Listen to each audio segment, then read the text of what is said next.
My spouse, Emma, seemed perpetually animated by an internal dynamo. Every endeavor she embraced, she pursued with relentless drive.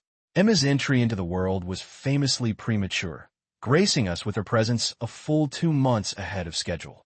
She barely allowed her father, Alistair, enough time to get her mother, Eve, fully into the hospital, making her dramatic debut roadside on the Pacific Motorway, just outside Brisbane, Australia. Her parents hadn't quite reached the Royal Brisbane and Women's Hospital. Emma quickly mastered walking, articulating her first words remarkably early, and began her schooling ahead of her cohort. By the time she completed her final year of secondary school, she was nearly 2.5 years younger than the majority of her classmates. Emma flawlessly acquired her driver's license the day she turned 18. Her inaugural vehicle was a weathered, 3-decade-old Ford Falcon XY GT. Upon its acquisition, the car was little more than a skeletal frame with a seized engine.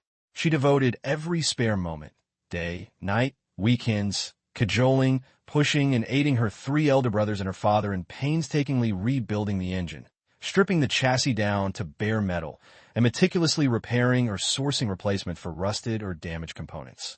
How she financed the necessary parts remains an enigma. Her family possessed modest means, and she was already immersed in tertiary studies. Finances were undoubtedly strained. The moment the vehicle was deemed roadworthy, Emma painted it a deep cerulean blue, accented with striking, shimmering silver racing stripes, and promptly began entering amateur circuit races.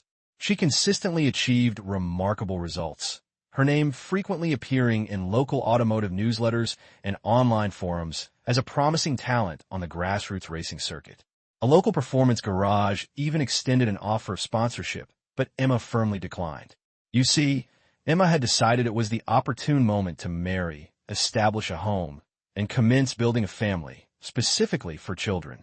Having been the sole daughter and youngest among 4 siblings, she had determined that this family structure suited her, and she aimed to replicate it. This is where I entered the picture. I am her husband, Stephen. I'm 2 years Emma's senior and grew up directly across the lane from her family. Her brother, Liam, and I were inseparable throughout secondary school, sharing classes and adventures. Consequently, I spent a significant portion of my formative years within the vibrant, often chaotic, atmosphere of the Russell household. My own father had abandoned my mother when I was very young, and she never truly recovered. During my adolescence, my mother struggled with a dependence on prescribed medication. I've heard some individuals manage their dependencies functionally. My mother did not. Stress invariably triggered periods of intense anxiety and verbal outbursts, often escalating.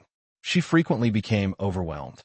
The Russells, Father Alistair, Mother Eve, the sons David, Nathan, Liam, and of course Emma, effectively adopted me as an unofficial sibling, offering their guest room daybed whenever things in my own home became untenable.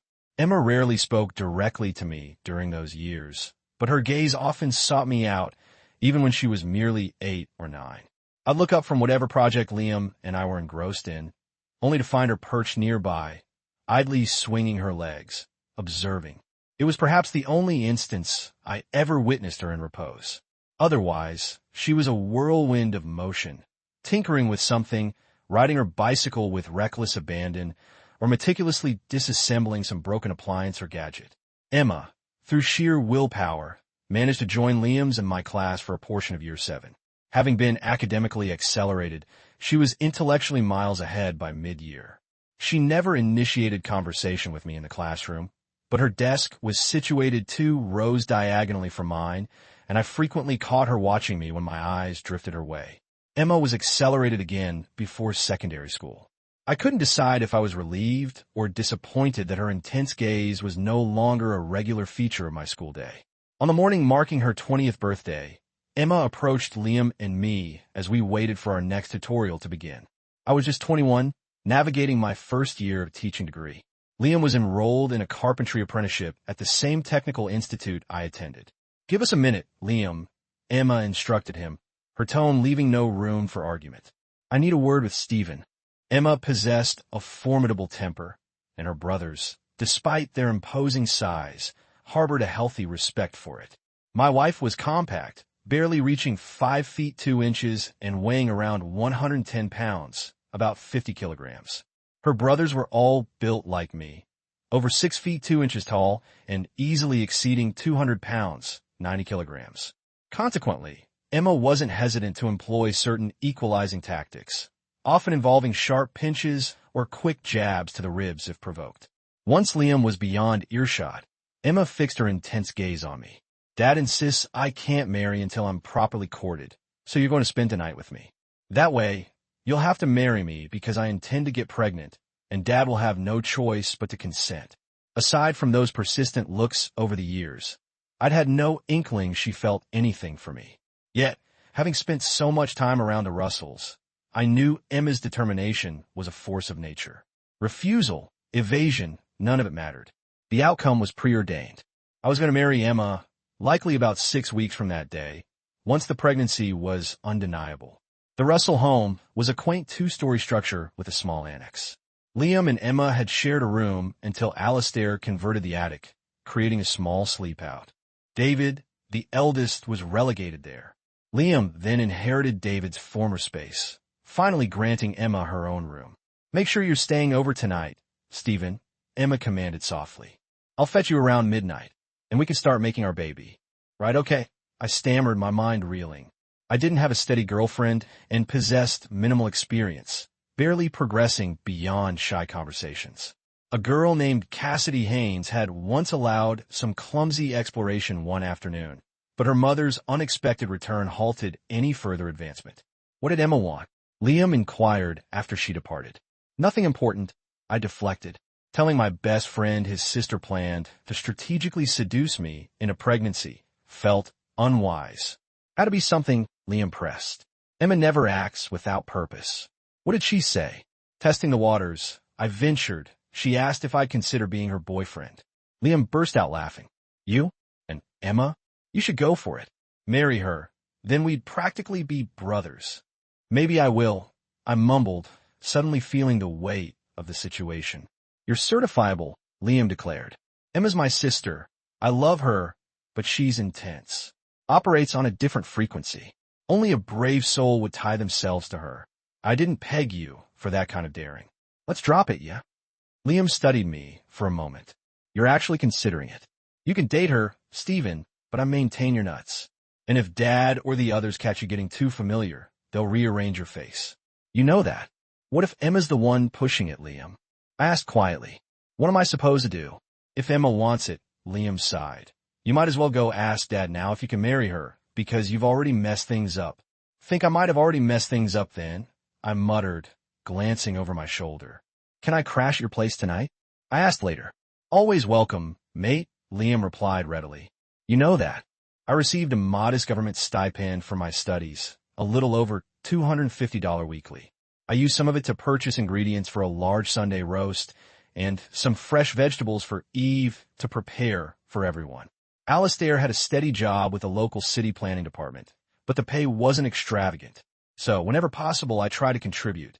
Neither Alistair nor Eve accepted cash directly, so I compensated by bringing groceries or household necessities occasionally. Once, I bought Eve a small bottle of a simple floral perfume I knew she liked but wouldn't buy for herself. I never made a big deal of it, just left it discreetly in the bathroom. I didn't even consider going to my own home after my classes. I knew what awaited me, either stony silence or a barrage of anxious accusations. When I arrived at the Russells, only Emma was home. Her demeanor was unchanged from any other day I dropped by. She acknowledged me briefly, let me in, and returned to her academic papers at the kitchen table. On a previous occasion, I'd inquired what she was studying so diligently. Her cryptic reply was, "Nothing specific. Just preparing the groundwork until the moment's right." Right for what? I'd pressed, but she merely offered an enigmatic smile. Eve's car pulled up the gravel driveway. Emma swiftly gathered her books and retreated towards her room. Just before disappearing, she paused, turned back, and whispered, "Stay awake tonight. I don't want the hassle of rousing you." Eve returned laden with groceries, and I helped her unload them. She noticed the roast ingredients I'd left on the counter. "Sunday roast sounds wonderful for dinner, Stephen," Eve said, giving me a warm hug. "You're a thoughtful young man." "Thank you. She won't think I'm so thoughtful after Emma has her way with me," I thought grimly. A confusing mix of anticipation and dread churned within me. How exactly does one ensure pregnancy? Don't be ridiculous, I chided myself. I understood the biological mechanics, even if practical application was entirely foreign. Somehow, I had to navigate the next 9 hours until my clandestine rendezvous with Emma. I spent them oscillating wildly between fear and exhilaration. Fear of discovery, of losing my sanctuary within their family. Fear that this was some elaborate, cruel prank orchestrated by Emma. Stephen, could you grab the milk from the fridge? Eve asked later. Thankfully, Nathan emerged from the hallway just then and retrieved it. It being a weekday, the household retired relatively early. I lay on the guest room daybed, wide awake, simultaneously dreading and eagerly awaiting Emma's arrival. She approached silently, her small form barely disturbing the dim light filtering from the street. Come on, she breathed. I swung my legs over the side. As I stood, Emma arranged blankets under the covers on the daybed, creating a vague impression of a sleeping form. Trembling with a mixture of terror and desire, I followed her down the short hallway to her room. Emma carefully shut the door and propped a book along the bottom edge. Soft light emanated from a small bedside lamp. She wore a simple, long silk chemise cinched tightly at her waist. I was in boxers and a faded t-shirt. We stood facing each other, an awkward silence stretching between us. I had no idea what protocol dictated. Was I supposed to initiate? Ask permission? Stephen, are you prepared to embark on this journey with me?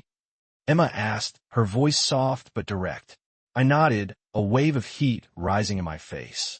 Embarrassment washed over me so strongly, I almost turned to leave. I'm sorry, Emma, I mumbled, blushing furiously, close to tears of shame. Tell me you find me attractive, Stephen, Emma demanded gently. Shaking my head to clear it, I managed. Miss Emma, you're not just attractive. You're astonishing, like a masterpiece come to life. Emma's lips curved into a genuine smile. I want you to make love to me, Stephen. Please. I don't really know how. Tears pricked my own eyes. We'll learn together, sweetheart. I heard myself say, the endearment slipping out naturally. In that instant, there was nowhere else on earth I wanted to be, no one else I wanted to be with. What do you think we should name our first son, Stephen?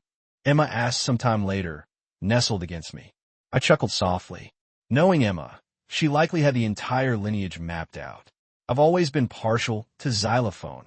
I quipped, pulling the most outlandish name from my bewildered mind. Your tendency for ill-timed humor can be endearing, Stephen, but not right now, Emma gently scolded. I'm serious. What name do you like? How are you so certain it'll be a boy? I asked. Because I'm having 3 boys first, then a girl, Emma stated, as if reporting established fact. Boys first. They require more hands-on guidance early on and less later. Then a girl, because you'll need someone to look after you when I'm gone, she added, a statement that would later prove chillingly accurate. We connected deeply 3 more times that night. Around 5 a.m., Emma gently woke me and guided me back to the daybed, arranging the blankets just moments before her father rose to prepare for work. Sleep was impossible now, so when Alistair emerged, I got up and put the kettle on. Sitting opposite him at the kitchen table, I waited until he'd finished his first mug of tea and poured him a second before speaking. Mr. Russell, sir, I need your permission to formally court Emma. Alistair regarded me steadily for a long moment before responding. You have my blessing, Stephen. How would you feel if I eventually asked for her hand in marriage? I pushed my luck. The stare intensified. Alistair was a good man, built like a sturdy oak, running his household with quiet authority. Yet, Emma had him completely charmed. And what does my daughter say to all this? Does she know you wish to court her? Alistair inquired. It was her suggestion, sir, I confessed, slightly twisting the truth. She approached me this morning, stated we were now courting, and she was my girlfriend. But I wanted to seek your blessing first, I added, hoping the partial honesty would suffice. Alistair's stern expression softened into a fond smile. Sound exactly like my Emma, he chuckled. You realize we'll be having another chat in due course, don't you? Only next time, it won't be about courting. It'll be about marriage. I anticipated that might happen sooner rather than later, sir, but I kept my thoughts to myself. I replied carefully. I suspect you're right about that, Stephen, Alistair said, clapping me lightly on the shoulder. Alistair left for work. I remained at the kitchen table as the house gradually came alive around me, making tea or instant coffee for whoever wanted it. David and Nathan grabbed toast and gulped down tea before heading off to their respective university courses. Liam lingered, chatting for a bit before catching the bus to his apprenticeship placement. Emma hadn't emerged yet when Eve called from the hallway. "Stephen, could you come here a moment, please?" she requested. Following her voice, I found her in Emma's bedroom, holding a bedsheet. It was unmistakably marked. "We need to talk, Stephen," Eve stated, her voice calm but firm. "First, you and I. Then, I'll speak with Emma. After that, the three of us must figure out how to approach Alistair." "Yes, Mrs. Russell," I replied, my face burning hotter than a summer sidewalk. "I believe Mrs. Russell is rather redundant now. Don't you think, Stephen?" Eve said dryly. "Eve is fine." I sat where she indicated on the edge of the bed. "What are your intentions toward my daughter, Stephen? Is she merely someone for you to experiment with? Because if that's all this is, you are no longer welcome in this home." "Eve," I began earnestly, "Emma has always been headstrong and unique. Did you sense any feelings from her towards me before last night? If she had them, she concealed them remarkably well. I never permitted myself to view her in that light. Emma was Liam's younger sister, the baby of the family that offered me my only stability in a turbulent world. I wouldn't risk jeopardizing that. Besides, she was too young. Until yesterday." "What changed, Stephen?" Eve asked pointedly. "You'll need to ask Emma that," I answered truthfully. "I believe you, Stephen," Eve said after a pause. "If you harbored ill intentions towards my daughter, you had ample opportunity long before now. This connection happened quickly. It was making love, wasn't it?" "It was the most profound experience of my life, Eve," I replied honestly. "Perhaps I didn't recognize I loved Emma until last night, but I know it unequivocally now." "Wait here," Eve instructed. "I need a word with Emma." Through the open doorway, I saw Emma emerge from the bathroom down the hall. She froze upon seeing me sitting on her bed and her mother exiting the room towards her. "My room, Ma," Eve said quietly. "We have things to discuss." Emma shot me a look mixed with guilt and apprehension, then obediently followed her mother. I waited, fidgeting, for nearly an hour before they returned together. "Well, that's that then," Eve announced, addressing us both. "If you take after me at all, Emma, you're likely already pregnant. Your father only had a look at me sideways, it seemed. And did you ascertain if Stephen is agreeable to this? Emma, have you considered practicalities? Money? Housing? How you'll manage? Stephen will complete his teaching degree, and we'll move to a rural posting," Emma declared confidently. "A country town will be thrilled to have a young teacher and his family. They'll provide housing, and the other young mothers will help with the children." "You seem to have it all mapped out," Eve sighed, rubbing her temples. "But how will you survive until Stephen graduates?" "Alistair and I will assist where we can," Eve continued. "But you know our situation. All your brothers are studying. None are earning significantly. How will you eat? Where will you live? Not here indefinitely, and certainly not with Stephen's mother." Eve gave a short, humorless laugh. "That would be a fine environment for a baby." "We'll live here, Mum," Emma stated firmly. "Stephen can move into my room. We'll find a double mattress, sleep on the floor if we must. The baby can use my old bassinet. You never discarded it. It's still in the garage. We'll manage. We can live frugally. And do you expect Alistair and me to support all three of you?" Eve pressed. "You know your father's views on relying on others." "No, I'll get a job so Stephen can finish his studies," Emma countered. "You worked until just before David was born, and with Nathan too. You told me. I can do the same." "Doing what, Emma?" Eve asked, skeptical. "Whatever is necessary," Emma replied with unwavering conviction. "We will make this work, Mum, with or without your full support." "And you, Stephen?" Eve turned to me. "Your thoughts on all this?" "I believe you're right, Eve," I said. "If Emma and I are to marry and raise a child, I need to be responsible. Unlike my own father, I will never abandon Emma or my child. I'm committed, which means facing my responsibilities. However, I also think Emma is right. Leaving university now for a job is the sensible short-term choice," I continued. "But earning my teaching qualification offers the best long-term security for our family. We need to find a way to make it through these next few years." Emma threw her arms around her mother. "See," she said brightly, "if you just trust us, It will all work out. You're assuming your father won't throw you both out when he learns you anticipated your vows, Eve cautioned. He won't, Mum, Emma said cheerfully. He loves me too much. Perhaps, Eve conceded, but expect him to be exceedingly displeased. Mum, please, can you keep Stephen and me a secret until I confirm the pregnancy? Emma pleaded. I want to present it to Dad as a surprise. That way he'll have to let me marry Stephen. Marrying Stephen won't be the issue, Emma, Eve said wryly. Alistair will insist Stephen marry you. That much is guaranteed. Whether Emma conceived that very first night, I'll never know for certain, but a home test confirmed her pregnancy shortly after that initial, fumbling encounter. We grew comfortable together quickly. Emma had an adventurous spirit, and we explored our connection eagerly. 21 days after our first night, Emma summoned me to her room upon my arrival at the house and presented the test stick, 2 distinct blue lines. She was carrying our child. We told Eve first when she returned home from work. All right, now for the difficult part, Eve sighed. Telling your father. Let's pray he's had a good day. Emma and I sat side by side on the sofa, holding hands tightly, awaiting Alistair's return.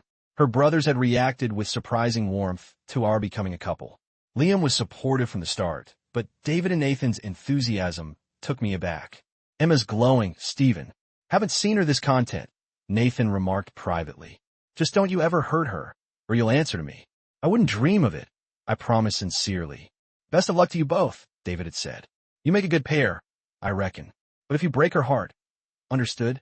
Understood, I'd replied. I braced myself for their reaction upon learning Emma was pregnant. It would likely mirror Alistair's.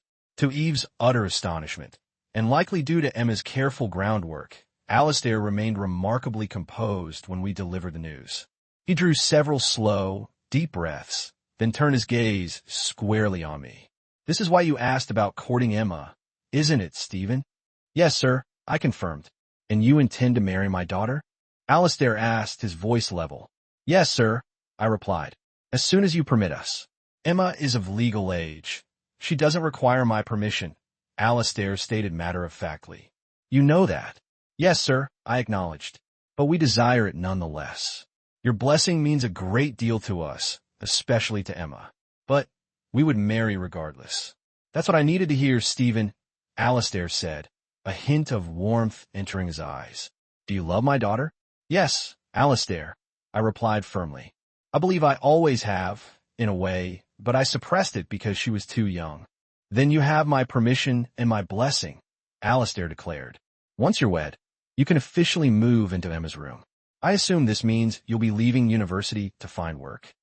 Perhaps I could see about opportunities at the city planning department? I suggested tentatively. No, Dad. Emma interjected before I could continue. I want Stephen to finish his degree.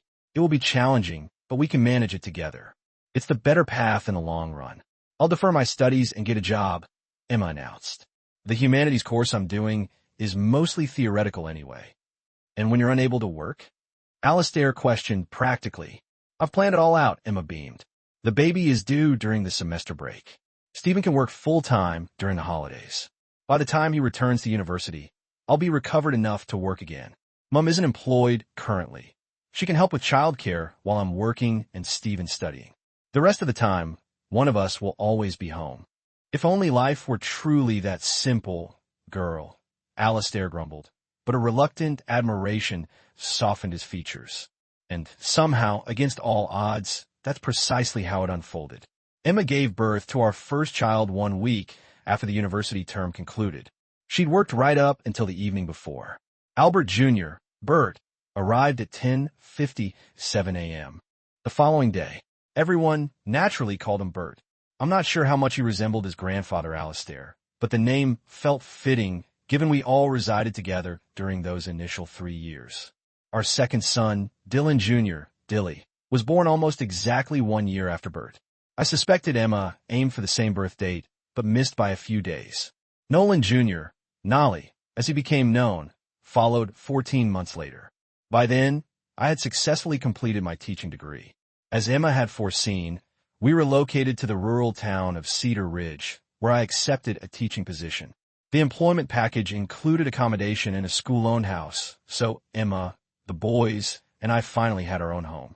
Alistair and Eve visited as frequently as possible, and we returned to Brisbane during school holidays. Emma and I had been trying for our fourth child, the daughter she was adamant about, but without success. It took nearly 2 years before Emma triumphantly declared she was pregnant again, and this time, she knew it was a girl. Tragically, routine scans detected an aggressive mass on Emma's ovary. Further investigations confirmed the malignancy was virulent and had already metastasized to her liver and left lung. The only potential path to saving Emma involved terminating the pregnancy immediately and commencing intensive chemotherapy. I was shattered. If you don't proceed now with treatment, you risk losing the baby regardless, the oncologist explained gently but firmly. Regrettably, given the rapid progression of this cancer, without chemo, your chances of surviving to term are virtually non-existent. You clearly don't know me, Emma retorted fiercely, her amber eyes blazing. She stood abruptly and seized my arm. Come on, Stephen. We're leaving. She pulled me from the chair and practically dragged me towards our car. I will live to deliver our daughter, she vowed, her voice trembling but resolute. And Stephen, listen to me. Don't despair when I'm gone, because I promise you, we will be together again. Now, tell me you believe me. My voice choked, my heart fracturing. I managed to nod. I believe you, my guiding star. Her vibrant spirit and relentless drive had earned her the nickname long ago. I still adore it when you call me that, Emma whispered, a faint smile touching her lips. My guiding star. Makes me feel like your entire universe. You are, I whispered back. Emma delivered our daughter on a sun-drenched Friday afternoon. The nurse cleaned the infant and placed her gently in Emma's arms. Emma was receiving oxygen and the maximum pain relief the medical team dared administer without compromising our baby. She gazed at her daughter, smiled weakly, and then looked at me. I want you to name her Emma, after me. Promise me you'll look after each other. Always, Stephen. Promise me. Always, my guiding star. I vowed, my world shattering around me as I held her hand. Emma was gone. My wife, who did everything at speed. Born early, lived fiercely, started her family young, and departed far, far too soon. I brought the boys and baby Emma back to Alistair and Eve's home in Brisbane. All 3 brothers had since moved out, allowing us to occupy their former rooms. My own mother expressed no desire to meet her grandchildren, a painful reality I compartmentalized for my own sanity. I held myself together, not through choice or perceived strength, but because my children, the eldest not yet 6, depended on me. Mostly, I endured because I knew it was what Emma would have demanded. Many nights, I replayed her final words in my mind. Don't despair, she'd said. I promise you, we will be together again. Somehow, those words offered a fragile anchor. Genetics works in peculiar ways. All 3 boys eventually grew tall like me, though none quite matched my height. Bert and Dilly inherited Emma's leaner build. Nolly, the youngest, seemed destined for a sturdier frame, much like I would have had without conscious effort towards fitness and diet. Emma Jr., was her mother's echo, compact, with the same vibrant copper hair and shrewd hazel eyes, the same confident smirk, the same unervingly direct stare. For Emmy's 5th birthday, she requested enrollment in diving classes. The Olympics had occurred the previous year, and Emmy had been mesmerized by the diving events on television. Finding a suitable club wasn't difficult, nor was getting her there. Emmy was invariably ready, gear-packed, long before departure time. She demonstrated considerable talent. Emmy was named a non-traveling reserve for the Australian diving team for the 2018 Commonwealth Games and again for the 2020 Tokyo Olympics, held in 2021. She was only 14 in 2018, but narrowly missing a home games must have stung. Yet, Emmy accepted it with remarkable equanimity. Diving is just something to occupy my time while I'm waiting for the right moment. Emmy informed me when I inquired about her feelings regarding the near miss. Where have I heard that before? I thought, a pang of remembrance hitting me. My late wife felt incredibly close in that moment. My teaching career progressed steadily, and other aspects of life found a rhythm. The boys matured into responsible, considerate young men. Bert and Dilly pursued trades. Bert found work with the same city planning department his grandfather Alistair worked for, eventually undertaking a carpentry apprenticeship at Alistair's urging. Dilly chose masonry, securing an apprenticeship through Alastair's connections. Nolly, the academic, was pursuing a demanding engineering degree at the University of Melbourne, laying the groundwork for eventual aerospace studies. I was offered the headmaster position back at my first school in Cedar Ridge. My initial instinct was to decline. Emmy was entering her final year of college, arguably the most critical year of her secondary education. "Don't be foolish, Dad," Emmy stated firmly.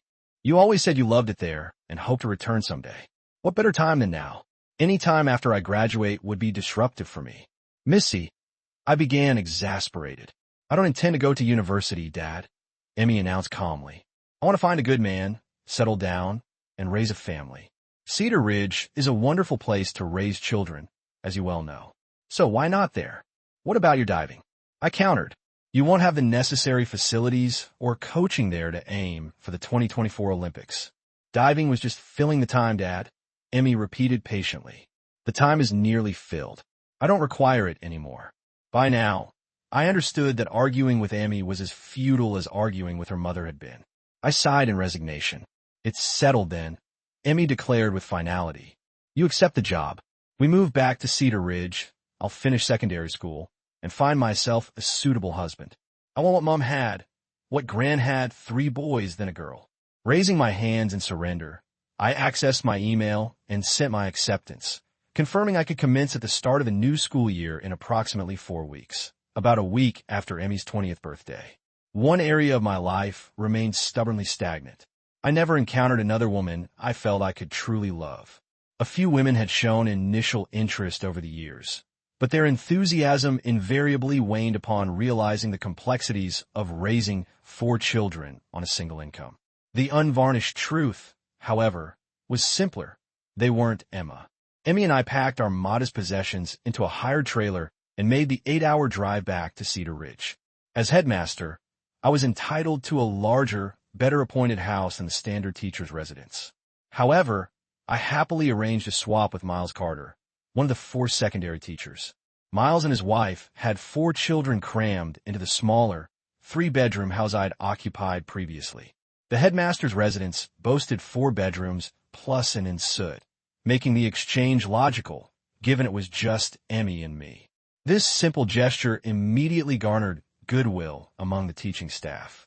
Emmy celebrated her 20th birthday quietly back in Brisbane. She invited a few close friends for an outdoor picnic and casual drinks at Alastair and Eve's. It was a surprisingly subdued gathering. Including Emmy, there were only 6 of us: Alastair, Eve, her 2 eldest brothers, Nolly couldn't make it from Melbourne, and myself. Only 2 of Emmy's guests were male, boyfriends of her friends, I gathered. Emmy had never, to my knowledge, had a boyfriend. If she had, she certainly never brought him home or mentioned his name. "That girl is waiting for something specific," Eve murmured, watching the small group laughing and chatting easily. "I suspect something specific turned 20 today," I replied quietly. "Makes you wonder who the lucky fellow might be." Alastair nearly sputtered on his beer. "Reckon you'll be having the same conversation tomorrow morning with some young bloke that you and I had all those years ago?" he asked, arching an eyebrow. "Hope he handles it as well as I did," I quipped. "Nah," Eve interjected. "Maybe eventually, but not tomorrow. None of these boys hold Emmy's focus." "Still," she mused, "it would be lovely to hear the sound of youthful footsteps around here again." It was my turn to choke on my drink. Once Emmy and I settled back into our Cedar Ridge routine, her behavior shifted subtly. If I didn't know better, I'd say my daughter had begun subtly advancing. Naturally, I feigned obliviousness. Fathers do not entertain such thoughts about their daughters. It simply wasn't right. Yet there were other incidents. Emmy appearing behind me while I worked at my desk, leaning in closer than necessary. Emmy emerging from the bathroom, wrapped only in a sheet, seemingly unconcerned. This continued for 3 months, becoming a form of exquisite torture. Long-suppressed feelings and desires roared back to life, and I began experiencing deeply disturbing nocturnal fantasies involving my own daughter. One afternoon after school, Emmy decided, seemingly on a whim, to demonstrate some of her calisthenics routines. She entered the living room and began her warm-up sequence, facing away from me. Emmy moved through a series of stretches and conditioning exercises designed to enhance flexibility and strength. The The lithe movements, the focused intensity mirroring her mother's. It became unbearable. I stood abruptly and retreated hastily to my study. I sat on the edge of a chair for a long time, engulfed in shame. For the first time, I felt a perverse sense of relief that my late wife wasn't there to witness my internal struggle. Surely, Emma would be as appalled as I was. Dusk settled, and I remained in the study, staring blankly, when a soft knock sounded on my door. "Come in," I called out, my voice thick. "Steak and kidney pie's ready, Dad," Emmy announced, poking her head in. "I made that pie you like." She offered a tentative smile, almost as if she, too, felt a measure of awkwardness. I pushed myself to my feet. "Sounds good, Emmy. Are you finished with your training for today?" "There was something else I wanted to show you, but perhaps I'll save it for another time," Emmy replied. I could have sworn her smile held a curious, expectant gleam, but I quickly dismissed the thought. Eve's 75th birthday fell the following week. A grand family gathering was planned for the weekend. All the brothers would attend. David was bringing his wife, Margaret, and their 3 nearly adult children. Nathan, now insisting on being called Reese at his fiance's behest, would be there with her and his 2 children from a previous marriage.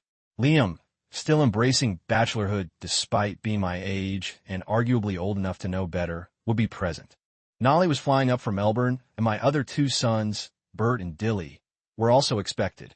It was late summer, and everyone would be descending upon Alistair and Eve's house. The younger generation would camp in bunk beds in the shed, while an assortment of floor mats and mattresses would be deployed in the sunroom and garage. It promised to be crowded, chaotic, and immensely enjoyable. I found myself genuinely looking forward to it.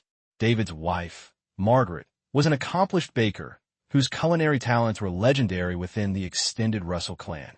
Margaret proposed handling the majority of the baking, provided she had assistance with preparation, thus allowing Eve a reprieve from kitchen duties on her milestone birthday. The week leading up to the Friday we were due in Brisbane was agonizing. Every time I turned around, it seemed Emmy was there, smiling that enigmatic smile, her gaze lingering just a fraction too long. "I love you, Stevie Hart," Emmy murmured dreamily one evening as I read on the sofa. I shot bolt upright, utterly stunned, the book tumbling to the floor. Emmy looked startled, perhaps even a little frightened, by my reaction. How do you know that name?" I stammered, tears welling unexpectedly. "Your mother only ever called me that on very special occasions." Emmy looked genuinely perplexed. "Mum called you Dad. My love on special occasions?" she asked. Confusion cleared her voice. "What?" "No," Emmy frowned.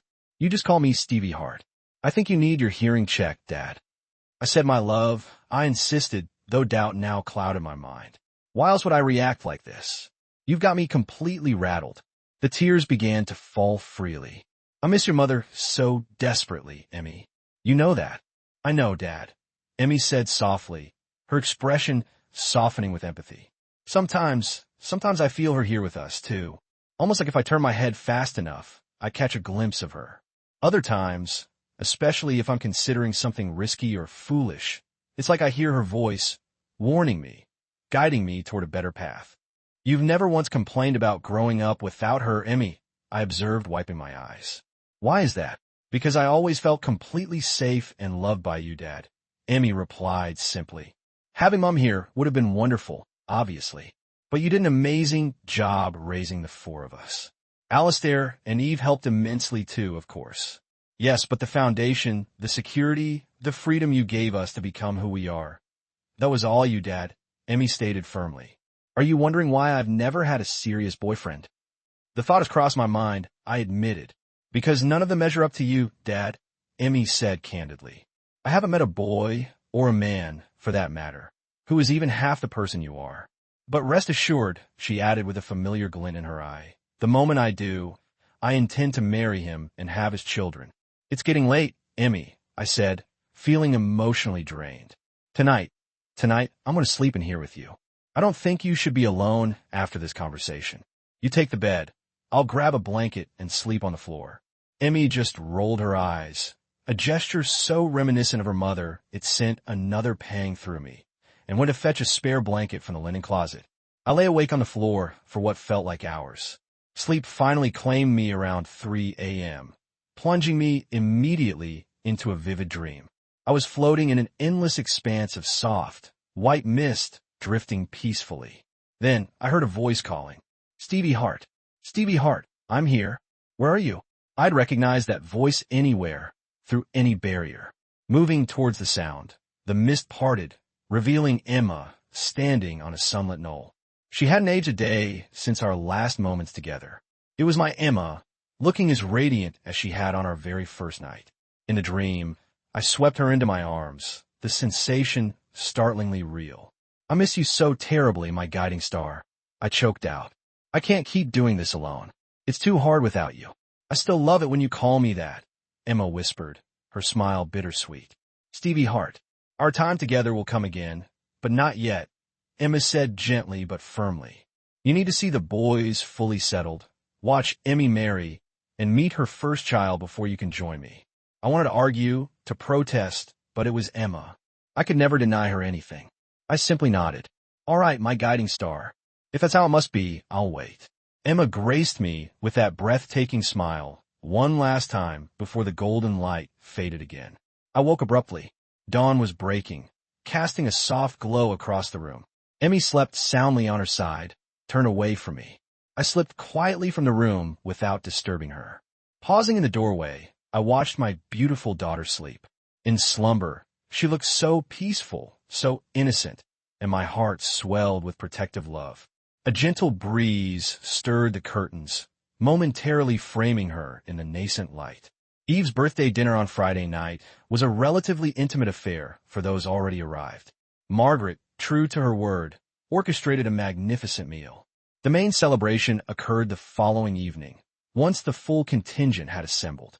It was a boisterous event, fueled by ample food, drink, laughter, and reminiscing. Alistair and Eve had thoughtfully invited their immediate neighbors, preempting any potential complaints about noise. By the time the last guest departed or collapsed into sleep, dawn was threatening. The next morning, Eve's grandchildren treated her to a pre-planned brunch outing. Alistair organized a golf outing for the remaining menfolk.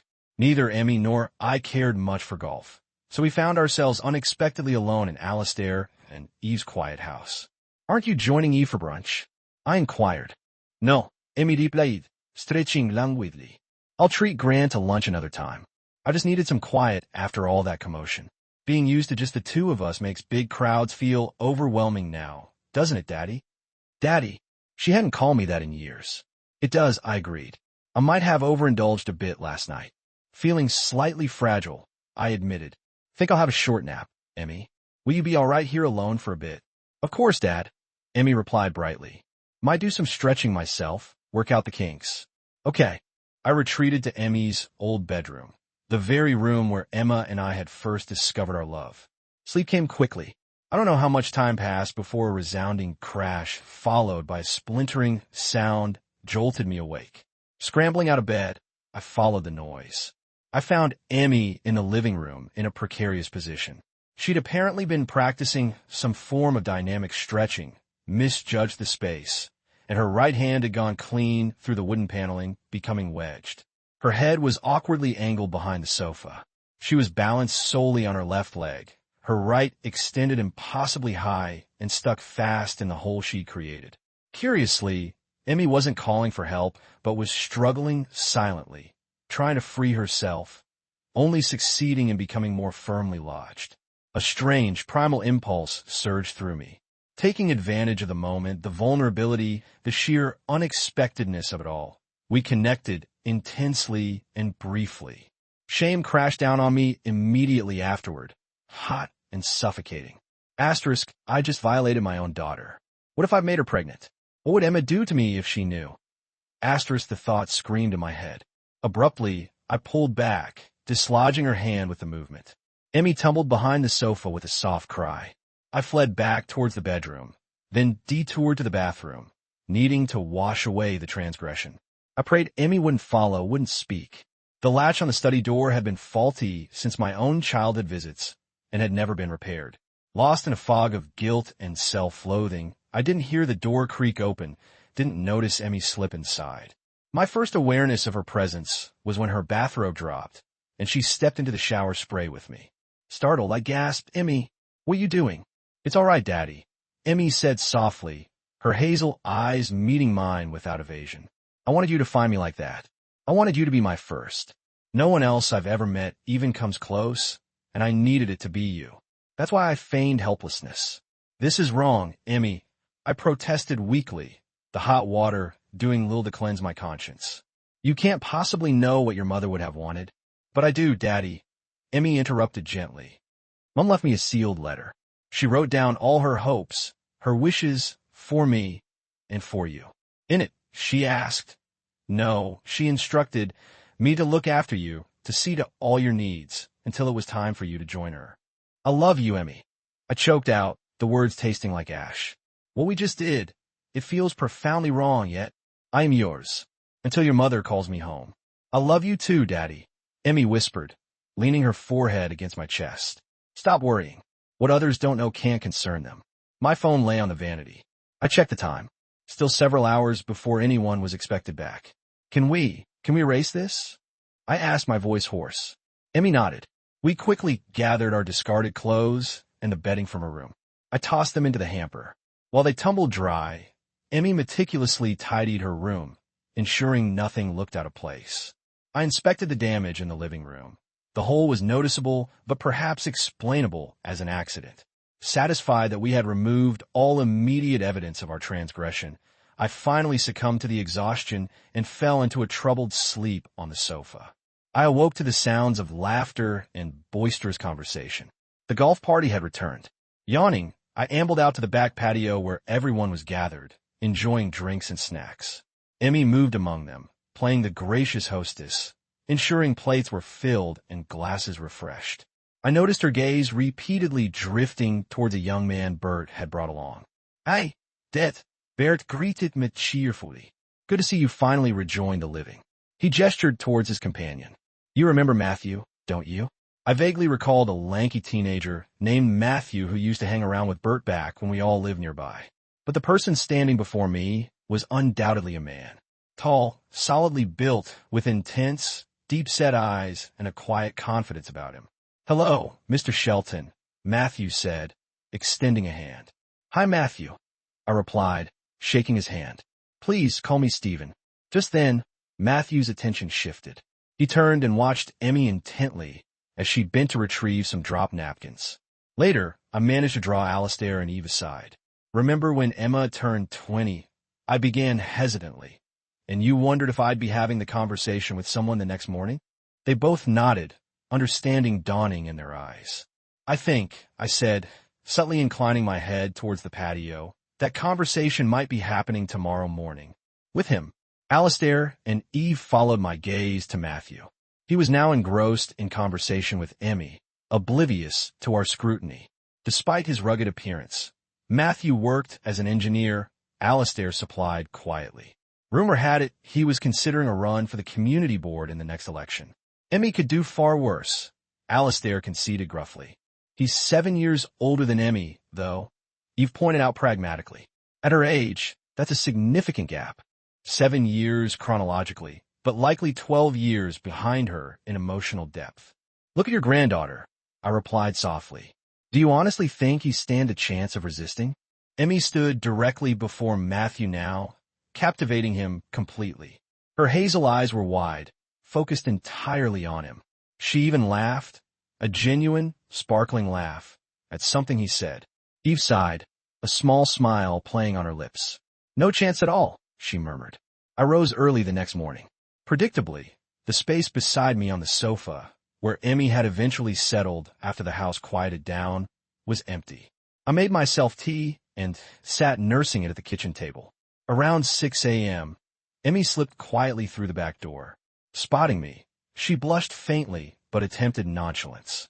Morning, Daddy. You're up early. Couldn't sleep, I replied evenly. Decided to watch the sunrise. I held her gaze. Don't ever lie to me, Emmy. Her blush deepened. I give you and Matthew my blessing, I said softly. Emmy gasped. How did you know?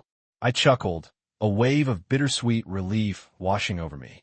Because your mother and I enacted a very similar scene when she was your age, Emmy. You should at least try to look embarrassed, I teased gently. He's wonderful, Daddy. Emmy breathed, her eyes shining. I'm going to marry him, and we'll have lots of babies. Maybe even 6. 2 more than you and Mum had.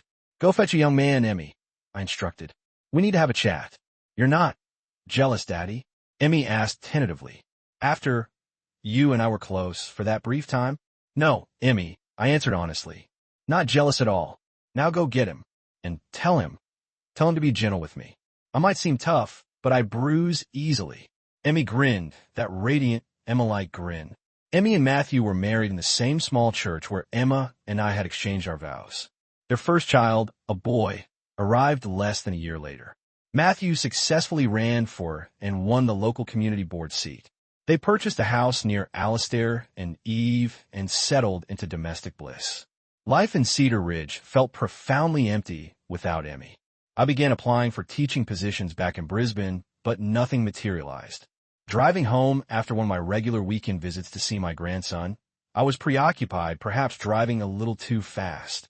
I misjudged an easy turn on the highway, the tires losing purchase on the shoulder. As the car began to skid towards the embankment, Emma materialized in the passenger seat beside me, calm and luminous, looking ready to go home. Stevie Hart, she asked softly, her eyes full of love. Yes, my guiding star, I replied, my heart soaring even as the car left the road. I'm coming home.